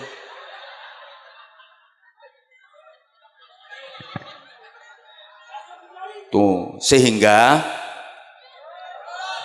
astagfirullah, wong gak ngrasakno wong luwe wong-wong. Lah mangke anak-anak jenengan kalau di pondok pesantren itu bukan hanya dididik agar pinter tok, enggak. Ya bermoral, berakhlak, kuat zahir batine, tangguh. Gitu loh. Karena di pondok itu diajari tentang kesederhanaan, diajari kehidupan realitas. Itu loh, bocah pondok itu keistimewaannya. Nanti dewasanya enak yo siap, soro yo siap. Iku arek pondok. Soalnya nduk pondok wis kulino dididik soro. Sogeh siap, melarat siap. Lha nek anakmu sing mbok kuliahno sampai entek ratusan juta iku, siape sogeh tok. Begitu dadi melarat, stres dekne. Klumbrak-klumbruk kaya gombal lamoh ngono. Wis kadung S3 golek penggawean kangelan, gak oleh kerjaan, kate kerja kasar, gengsi izin S3 kok kerja kasar. Lah nek arek pondok, mulih ayo kon ngarit siap. Gak ada izin, jualan nasi goreng siap, jualan bakso siap, kuli bangunan siap. Kon ngentekno donyane mara tuwae siap arek pondok. Arek pondok kan gak patek duwe izin. Sing penting apik, halal, bener, jalan nih arek pondok. Ngono lho. Biasa dididik, saya maaf ya. Aku ini pondok 17 tahun totale. Turu ngeletak-ngeletak wis gatek lemek, gatek bantal biasa. Sampai saiki Aku dikongkon turu nang empere masjid. Iso wis kulino. 17 tahun aku urip model ngono iki. Kodanan turu biasa. Biasa masih bengi kanginan kaya apa ya? Tahes bro arek pondok. Iki sesuk paling mengi iki paling. Meksa. Lah arek pondok iki biasa ditempa dengan kehidupan sing model kaya ngene iki. Lho kula niku sakniki dikongkon turu gletak-gletak. Kula niku lek ten ngene Sumatera, Kalimantan, biasa kula turu ning gone perumahane warga, turu ning gone gak kaget blas aku belasan tahun aku turu model ngono iki. Dikongkon nginep nang gone hotel bintang 5, tanek. Soro enak, soro siap, enak siap. Lho, aku saiki dolen ning omahe sampean. Sampeyan suguhi sambal terong, iwak asin, tempe, tahu. Senenganku iku pangananku ket biyen. Ning pondok kulino ngono. Sampeyan suguhi sate, mbuh. Lah saiki coba anak kalau ditempa dengan pendidikan yang serba difasilitasi. Anak mama. Dolen karo kancane gak oleh, dikon mulia. Kodanan mengi anakmu. Ana kancane wahing lo mencelat anakmu. Dikongkon turu gletak anu, mesti sing linu, sing boyok, sing encok, sing gak karo-karuan. Dituki sambel terong, kembung, tuki kangkung mencret. Nek arek pondok, arek pondok dilawan. Mentah sikat tok. Kalau biasa dididik dengan realitas, iku akhirnya tangguh ngono lho. Paham toh? Gak keliru sampean mondokne anak ning gone pesantren, gak keliru. Bener. Arek pondok iku dadi pengusaha pantes. Dadi kiai bunyai, tambah pantes pol. Dadi TNI Polri, sak pirang-pirang. Lulusan pesantren jadi polisi, jadi tentara, pirang-pirang malah ning pundake wis bintang. Wes ora trimo sret ngopo iki sret tok. Banyak. Jadi pejabat sak pirang-pirang, lulusan pesantren dadi bupati, gubernur, menteri sak pirang-pirang. Presiden ya ono. Lah Gus Dur lulusan pondok ya iso dadi presiden. Mbah Yai Ma'ruf Amin lulusan pesantren dadi wakil presiden. Oh jadek mamang sampean jeri sapa arek pondok nek iso kerja, lambene sapa sing ngomong ngono? Anakmu dirabi arek pondok, kate dipakani kitab ta. Lha rumasane lek arek pondok cekelane kitab, panganane kitab. Bojomu cekelane pacul yo gak tau ngrokoti pacul. Mangkel aku iki tentara polisi iki cekelane pistol yo gak tau ngletaki pistol. Aku bendino nyekel mik yo gak tau ngrokoti mik.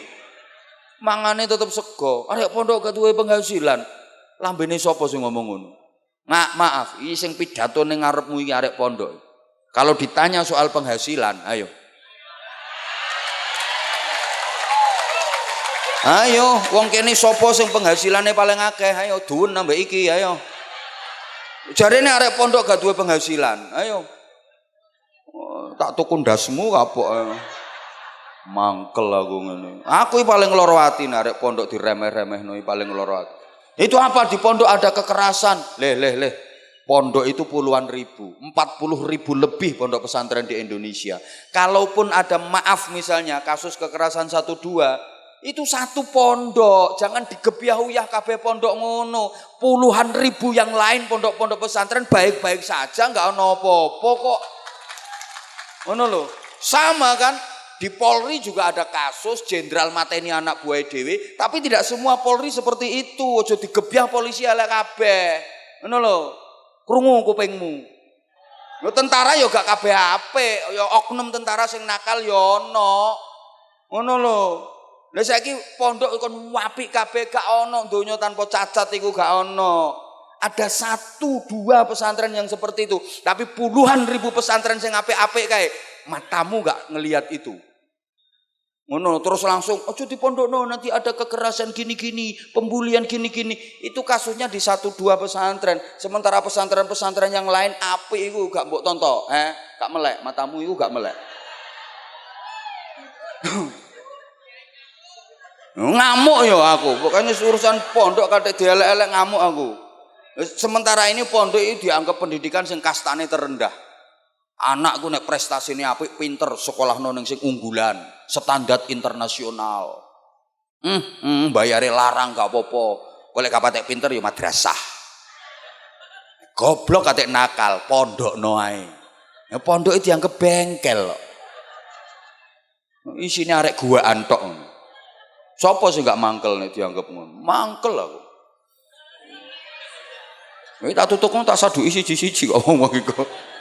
Loh maaf ya kalau ada seperti itu kan gini. Nah itu anak itu katanya kalau mondok baik. Niku ada anak mondok kok nakal. Leh, sampean ngelihatnya jangan gitu. Itu wis mondok ae lho sik nakal. Dah niyo umpama gak mondok malah nemen niku nakale. Terus sampean ono, iku arek gak mondok nyatane ya apik. Gak mondok ae apik, dah niyo umpama mondok malah apik arek iku. Ngono lho nek mikir. Mangkel lho. Ya tetap harus ada perbaikan, bukan berarti aku membela pondok sing bermasalah. Enggak, aku gak membela kok. Nek sing bermasalah ya tetap harus diselesaikan, diperbaiki gitu loh. Semua lembaga bukan hanya pondok, sekolahan juga banyak. Wakeh guru dia kepruki karo muridé ini sak pirang-pirang kok. Mangkel loh. Nah itu harus diperbaiki, makanya pendidikan yang paling utama itu pendidikan karakter. Harus betul-betul ditanamkan kuat pendidikan karakter, dan insya Allah kalau di pondok pesantren pendidikan karakter, pendidikan akhlak itu diprioritaskan. Ngono. Oh, jam 12 sih lebih. Lanjut. Masya Allah. Elengku. Undanganmu itu dino Senin tanggal 14. Elengku. Lagi kan wis mlebu Selasa tanggal 15. Berarti aku ceramah ki wis 2 dino lho iki. Terus sampean ngongkon aku nduk kene 3 dino ngono ta? Sembarangan.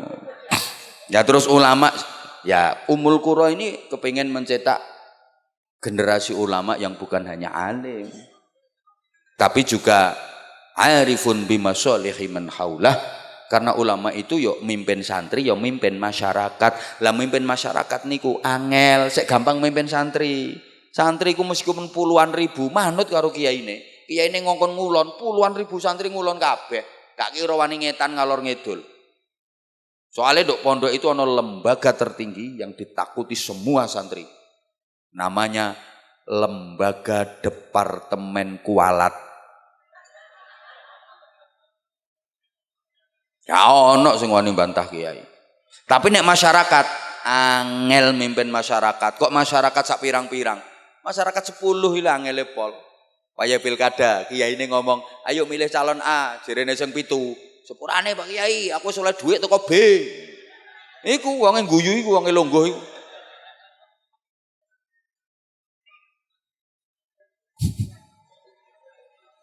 Mangkane ulama kiai ku nek nang masyarakat iku gak maksa. Jadi apa yang menjadi kesenengane masyarakat, nanti kiai mengetutkan. Mengetutkan itu mengintili itu loh.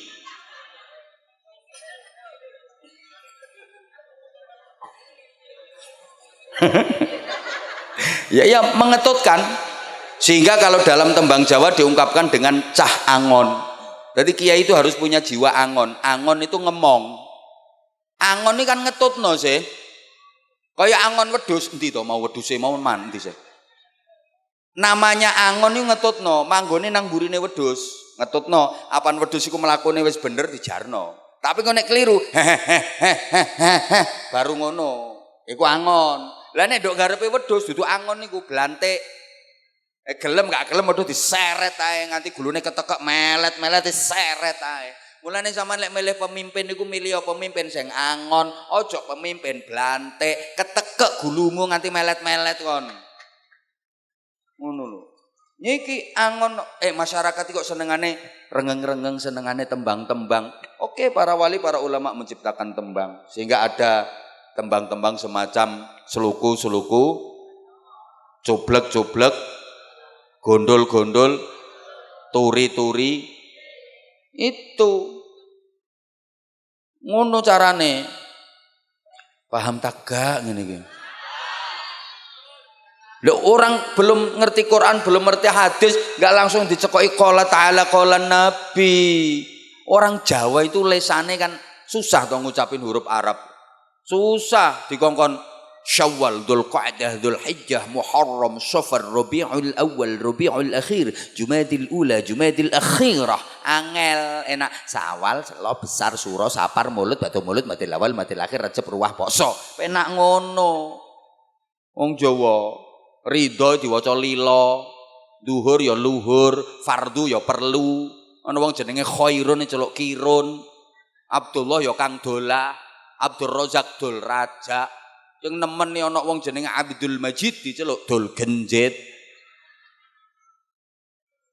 Lho kongkon muni syahadatain ndak iso dadi sekaten. Sampai sekarang ada tradisi sekaten. Asline syahadatain ilate wong Jawa wong Madura angel muni syahadatain dadine sekaten. Kalimah syahadah repot kalimah sodo. Gitu loh. Loh, jangan dikira Mbah Buyut sampean itu dulu nggak kenal ibadah, nggak kenal pangeran. Sudah, pangerannya belum jelas nama, disebut Sang Hyang. Ya kayak ibadahnya apa? Manembah nonggone Sang Hyang. Halo? Ya manembah nonggone Sang Hyang.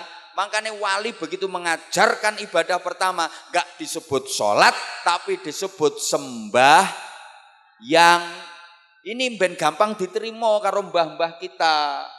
Lek manembah Sang Hyang di mana? Di satu tempat namanya Sanggar Pamujan. Di sanggar mereka manembah Sang Hyang. Makanya para wali, para ulama, para kiai gak nyebut musola tapi diarani langgar biar dekat dengan kata sanggar. Ini strategi, gak syukur jeplak kaya wong saiki. Paham? Mbah ngerti pora dijak ngomongin iki. Ngerti nggih? Itu gak sembarangan. Mau masuk desa dipasang bangunan arane gapura. Itu supaya masyarakat itu pemaaf guyub rukun. Kalau pemaaf guyub rukun asline ghafura, artinya pemaaf. Warga masyarakat itu pemaaf guyub rukun. Lah apa yang ngomong ghafura repot gapura. Gak ngandel ya wis. Ini strategi, gak sembarangan. Gitu loh. Sehingga kayak Kanjeng Sunan Derajat, kamu jangan kalah sama kodok. Maksudnya, kodok kalau dapat nikmat mau ngaji, masa kamu gak mau ngaji? Masa toh Mbah Sunan kodok kok ngaji? Itu kalau habis hujan dengerin itu kodok-kodok pada ngaji. Ternyata betul habis hujan itu didengerin kodok-kodok pada ngaji. La in syakartum la azidannakum wala in kafar. Nah, kodok yang ngaleh no kene.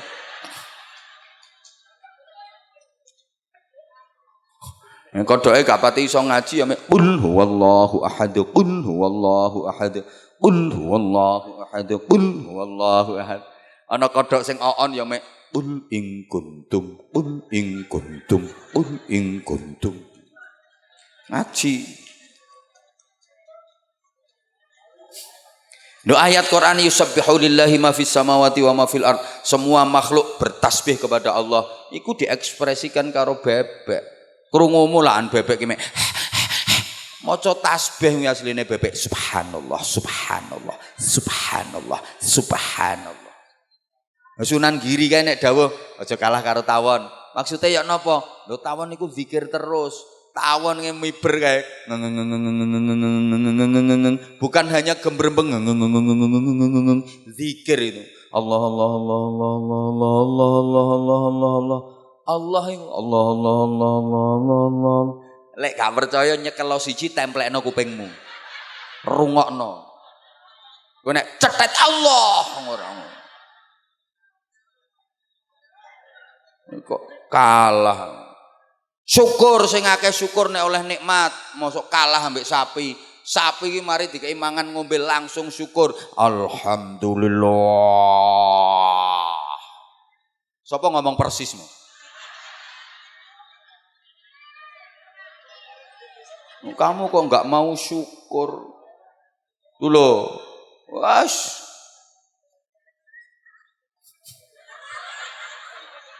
Oh no. Belum lagi nanti ditambah harus punya daya spirit. Nah ini yang ditempa nunggone pondok. Daya spiritnya kuat. Nunggone pondok ini diajak tirakat juga, ada dididik tarbiyah, dididik riyadhah. Sehingga orang itu yang dibaca doanya sama, tapi ampuhnya bisa berbeda. Karena daya spiritnya yang membaca nggak sama.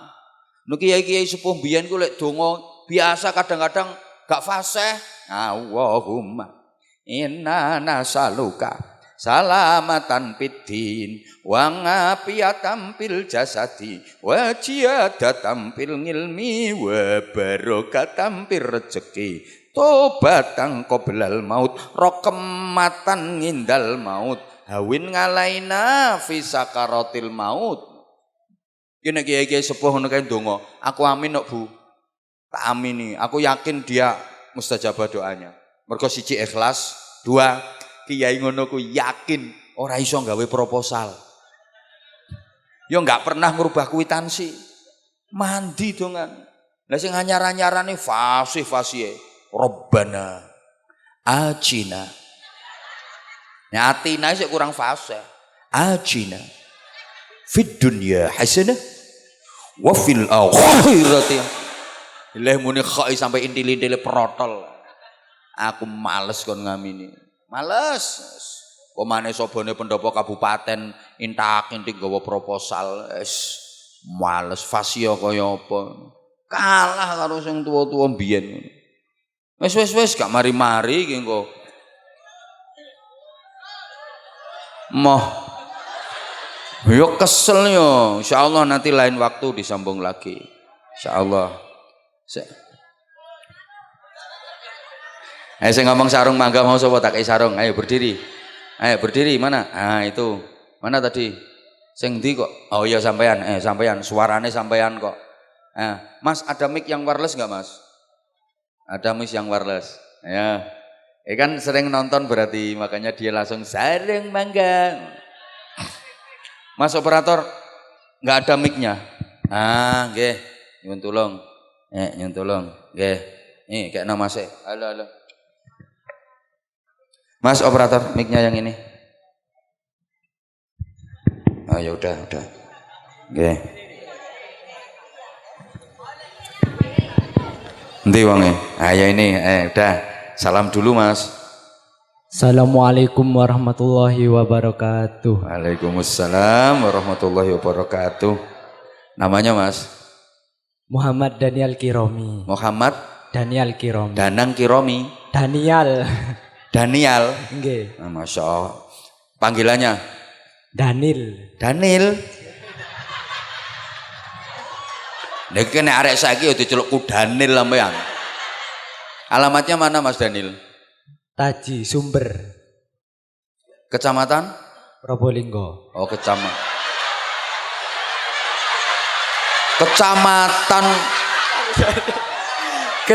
Sumber, Kabupaten Probolinggo. Oh, Kecamatan Sumber, Kabupaten Probolinggo. Mas Daniel masih sekolah? Mboten, sudah lulus. Sudah lulus? Lulus apa terakhir? MA. Oh, terakhir MA. Enggak kuliah? Insya Allah kuliah. Kok insya Allah lulusnya kapan? Tahun kemarin. Oh, tahun kemarin. Ini pensiun setahun. Nggih. Kenapa enggak langsung kuliah? Kerja. Oh, udah kerja. Kerjanya apa? Tani sama supir. Oh, tani sama sopir. Taninya tani apa, Mas? Tebu, padi, kentang, gobis. Kentang, gobis. Saya gelem nang sawah ta sampean? Nggih. Terpaksa. Oh, sekalian nyopir kalau ngirim kentang gobis kemana? Oh, daerah sini penghasil kentang gobis itu ya? Oh, ya wes berarti aku iki kok mulai oleh kentang iki. Kok dengar Mas kalau di sini ada pengajian, Mas? Nggih, alumni. Oh, alumni. Nggih. Dulu di sini MTS apa MA? MA. Oh, MA-nya di sini. Nggih. MTS-nya? SMP dulu. Oh, SMP terus MA-nya di sini. Nggih. Alumni. Khatam, Mas. Atau Tapi hanya sekolah aja apa mondok di sini dulu? mondok. Alhamdulillah. Loh, arek pondok ono sing dadi sopir. Siap gak izin nih cari kentang ngecel kurbis gak izin. Arek pondok ngene iki. Tepuk tangan untuk Mas Daniel. No. Ini kalau arek pondok, coba lulusan Akpol kon cari kentang, gak kira gelem. Lulusan akademi kedokteran, fakultas kedokteran, coba apa kon cari kurbis, gak kira gelem. Lek Mas Daniel, gelem. Udah nikah, Mas? Belum. Udah punya pacar? Belum. Udahlah, karena sampean alumni sini. Coba kesannya selama mondok di Ummul Qura ini seperti apa? Kesannya? Asik ya. Loh, Belajarnya yang asik. hah? Belajarnya yang asik. Belajarnya yang asik. Asiknya belajar itu seperti apa? Sedikit aja gambarkan. Biar orang-orang itu semangat mondoknya anak ke sini. Kayak apa? Belajar semampunya, tidak terlalu ditekan. Tapi masuk semua ilmunya. Belajar semampunya, tidak perlu ditekan, tapi masuk semua ilmunya. Denger kayak. Saya ngangel ku masuk ku saya ngangel. Angel ku masuk ku. Lo bener. Saya itu ada, ya itu kan ada cerita itu. Orang Madura itu, anaknya wakeh. Ditanya, Bapak, kok anaknya banyak Bapak? Lah iya tak, banyak anak banyak rezeki katanya. Banyak anak banyak rezeki loh. Bapak anaknya kok banyak? Apa Bapak enggak masuk KB? Ya justru karena masuk KB jadi anak. Kalau tak masuk KB tidak jadi anak. Masuk cuma seperapat tak jadi anak. Jadi anak ya karena masuk KB. Ngono ya keplok. Ini ilmunya meskipun tidak ditekan tapi masuk KB. Makanya dadi karena masuk KB. Alhamdulillah. Guru favorit waktu mondok di sini siapa? Pak Muhasan. Ngajar apa itu? Ngajar apa beliau? Pak Muhasan ngajar apa waktu itu? Ngajar Alfia. Alfiyah. Nggih. Berarti Mas Daniel khatam Alfiyah ya? Belum. Belum. Sampai bab apa Mas Daniel ngajinya Alfiyah dulu?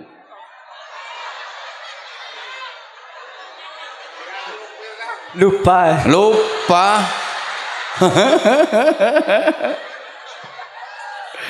Ya Allah ya Karim. Ya udah wes. Wes, Masya Allah. Coba sekarang baca Nadhum Alfiyahnya. Masih ingat enggak? Yang paling ingat bab apa? Yang paling ingat? Awal. Awal 10 Nadhum masih ingat? Insyaallah. Coba kayak apa yuk? Qala Muhammadun huwa ibnu Maliki abdahu Ahmadu Rabbillah. Keliru abda'u bismillahirrahmani wa birrahimi daimil ihsani. Ya Mas, pokoknya yo sambil dilalar Mas, diinget-inget. Nggih. Itu kenapa kok pakai kalung bareng itu sampean? Kalung apa itu? Jimat. Boten. Terus kalung apa itu? Kalung biasa. Taman kok ngacung pertama? Pengen dapat sarung. Boten, sering lihat ceramahnya di TikTok. Oh, sering lihat ceramahnya di TikTok. Terus kesannya apa? Nggih. Kesannya? Ya lucu. Rumah sana ponakane aku be. Lucu terus apa lagi? Seru. Seru. Loh, lucu tapi berilmu. Nek sekedar lucu-lucuan gawe apa? Lucunya masuk kabi itu tadi. Bukan hanya lucu tapi kita masuk. Ndak dadi kalau tak masuk. Lucu tapi masuk kabi ngono lho. Iki sing angel ditiru wong-wong. Kadang mek niru lucune tok, tapi tak masuk. Ngono. Berarti enggak pengen sarung ya? Pengen. Ya udah enggak apa-apa. Sholawatan aja saiki, sholawatan. Apa milih mana? Adzan, sholawatan, Kori. Adzan. Adzan, ayo. Adzan. Ayo. Loh ini mumpung ada banyak santri-santri putri ini loh. Subhanallah, alhamdulillah, wa la ilaha illallah, Allahu akbar, la Ayo. haula wala quwwata illa billahil aliyyil azim. Allahumma shalli wa sallim ala sayyidina Maulana Muhammad ya karim. Yo. Allahu akbar, Allahu akbar. Sik Mas Daniel, iku koyo ngandani mayit nang kuburan nih. Azan kok lemes. Azan iku sing Allahu akbar, Allahu akbar. Oh no. Azan Allahu akbar, Allahu akbar. Allahu akbar, Allahu akbar. Azan mayit nang kuburan.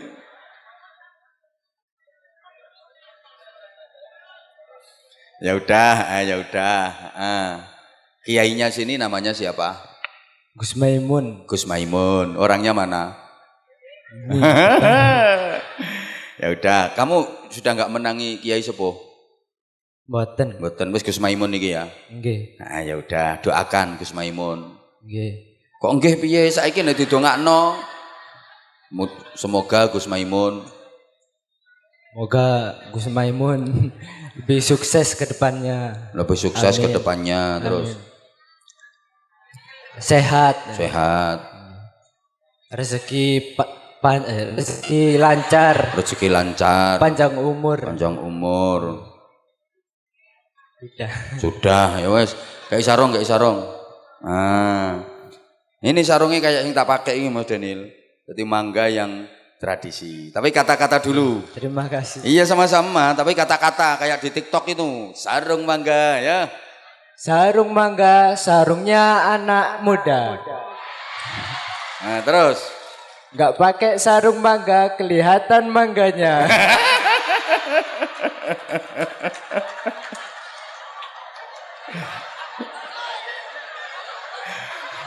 Kowe bayangno kelihatan mangganya, sak pelok-peloknya. Ya udah, matur suwun Mas. Sarung mangga, sarungnya anak muda. Saya tak sangon iki lho. Biasanya kalau nyupir sehari dikasih upah berapa?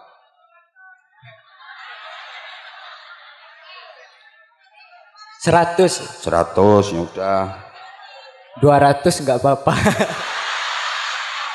Katanya 100, 200 udah apa-apa. Ya udah, nih 200. Wes. Nah, wes.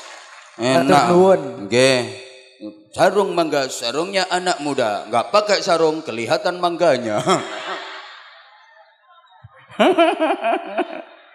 Daniel. Alhamdulillah. Tepuk tangan untuk Mas Daniel, keren.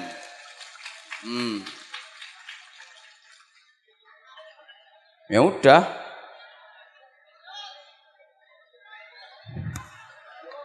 Yang cewek ada enggak yang cewek?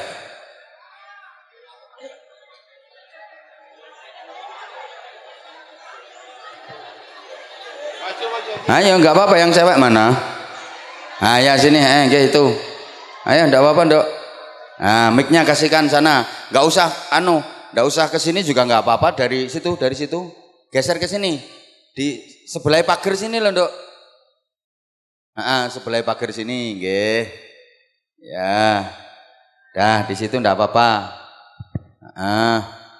Agak ke sini. Aku kan enggak bisa melihat wajahmu. Daniel aja mepet-mepet. Ayo salam dulu. Assalamualaikum warahmatullahi wabarakatuh. Waalaikumsalam warahmatullahi wabarakatuh.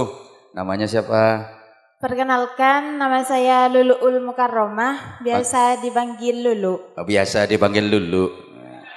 Mbak Lulu asal dari mana? Kedung Rejo. Kedung Rejo, itu kecamatan mana? Bantaran. Engki. Oh. Pun senapa tahun mon duk nang kentok? Umur 12 tahun. Mulai umur 12 tahun. Sekarang umurnya udah 62. Mulai umur 12 tahun berarti lulus SD. Nggih. Nggih, lulus SD langsung mondok sini. Sekarang masih sekolah apa udah lulus? Udah kuliah Udah kuliah sekarang. Kuliahnya di mana? di Institut Ahmad Dahlan Kedupo. Di Institut Ahmad Dahlan, tapi masih tetap di pondok. Boten dari rumah. Oh, dari rumah. Berarti alumni sini juga? Nggih. Alhamdulillah. Dulu berapa tahun mondok di sini? 5 tahun. 5 tahun? Kok aneh 5 tahun? Berarti mondoknya mulai kelas berapa? Kelas baru lulus SD. Baru lulus SD, terus Langsung mondok. mondok, lulus sanawiyah, tapi aliyahnya enggak lulus di sini. Lulus tapi kelas 2 SMK-nya dari rumah. Oh, kelas 2 SMK-nya udah dari rumah. Nggih. Sekarang kuliah semester berapa? Semester 2. Semester 2. Ambil prodi? Pendidikan Agama Islam. Pendidikan Agama Islam. Iki ketoke calon jodone Daniel iki. PAI itu prodinya. Kan gak ngerti prodi ku jurusan, Bu. Jurusan Banyuwangi, jurusan Jember. Masya Allah. 5 tahun. Kesannya Mbak, kesannya Mbak Lulu mondok di Ummul Qura ini kesannya kayak apa? Kesannya mondok di sini banyak ilmu yang saya dapat. Terus juga banyak mengenal teman dari berbagai desa. Udah itu aja Gus. Ya. Aku sampai bingung ngatain nakoni apa nang Lulu ini. Berarti Lulu nggak sampai khatam alfiyah ya di sininya? Boten. Imriti? Nggak sampai khatam juga. Nggak khatam juga. Lah khatamnya apa Nduk? Ya udah. Sekarang Lulu mau sholawatan ya? Apa nyanyi? Loh, ternyata lulusan pondok juga bisa jadi penyanyi kok. Boten, suaranya saya agak enak. Enak kok. Siapa ngomong steju? Aneh-aneh ayo. Coba Lulu, ayo coba. Lah Lulu ngacung tadi, angkat tangan tadi mau apa?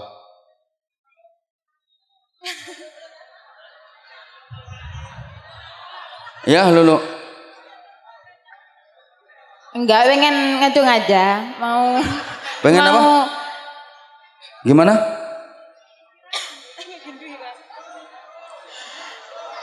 Pengen ngacung aja. Pengen negur aja. Duh, aku ditegur-tegur sama Lulu. Ya udah. Tak kasih hadiah sarung. Nyanyi dulu. Nyanyi apa sholawatan? Sholawatan dulu enggak apa-apa. Ayo. Biasanya kalau mau sholat jamaah itu kan ada zikir-zikir yang dibaca di pondok sini. Ada sholawatannya juga. Enggak pakai kayak gitu. Ada. Coba kayak apa? Seingatnya Lulu, yang Lulu ingat. Coba. Ayo coba. Allahumma salli ala sayyidina Muhammadin dibbil qulubi wa dawaiha wa afiyatin abdani wa shifaiha wa nuril absari wa diyaiha wa ala alihi wa sahbihi wa sallim. Ya udah, tepuk tangan udah. Pokoknya alumni itu jangan sampai lupa dengan alma maternya. Kalau ada acara-acara kayak gini datang, ini keren. Kayak Daniel itu. Iki mestinya ndekne wayahe setor kentang neng Bali. Daniel itu, tapi karena di sini di pondoknya ini ada acara ya, stop kentangnya. Pengen berokah. Tuh. Ki pengen oleh berokah di pondok. Tuh, ini santri yang keren, alumni-alumni ini keren. Jadi kalau pondoknya ada kegiatan datang gini. Udah, saya sebenarnya masih pengen agak lama, tapi lihat Pak Camat sama Pak Dan Ramil Wis gak kuat sila wis sikile sembojong ngene. Ngono, wis bolak-balik pindah-pindah wisan. Ya udah Lulu, minta sarung ndak? Nggih. Nggih, ya kasih sarung. Ini pakai sendiri boleh, kasihkan ayahnya boleh, disimpan untuk calon suaminya boleh. Ya, yang mahal itu yang ngasih Lulu dari siapanya. Insya Allah itu nanti sampai kapanpun nggak bakal lupa kayak Daniel itu. Gak bakal lupa, aku pernah dikasih sarung sama Abah Anza. Oh, no. Ayo kata-kata lu, sarung mangga kayak Daniel tadi lo. Ya. Halo. Kalau nggak usah kata-kata ya nggak dapat sangu. Sarung mangga, sarungnya Abah Anza. Terus? Udah dah. Sarungnya dipakai, mangganya dirujak. Nah kemarin aku di Kalimantan ada kepala desa, tak kasih sarung mangga. Sarungnya dibuka, nambah keluarga. Aku mikir, kok sarungnya dibuka nambah keluarga? Oh iya. Ya udah ini kasihkan dulu. Mana ini? Sudah aku semumpung loman nih. Ya Pak Camat yo meneng ayo. 150 ae dulu. Rumahnya deket kok. Daniel tadi kan jauh. 150 kasihkan dulu. Dah wes, iki tuku bensin. Ini udah hampir jam 1. Iku rekor lho iki pengajian tekan jam sakmene iki lho. Yang saking aneh ini untuk menebus kesalahanku yang dianggap telat. Aku minta maaf dan terima kasih panjenengan juga mau membersamai sampai jam segini. I love you semuanya, luar biasa jamaahnya malam ini. Mudah-mudahan semuanya barokah. Al-Fatihah. Faqanallahu wa iyyakum lima yuhibbu wa yardah. Assalamualaikum warahmatullahi wabarakatuh.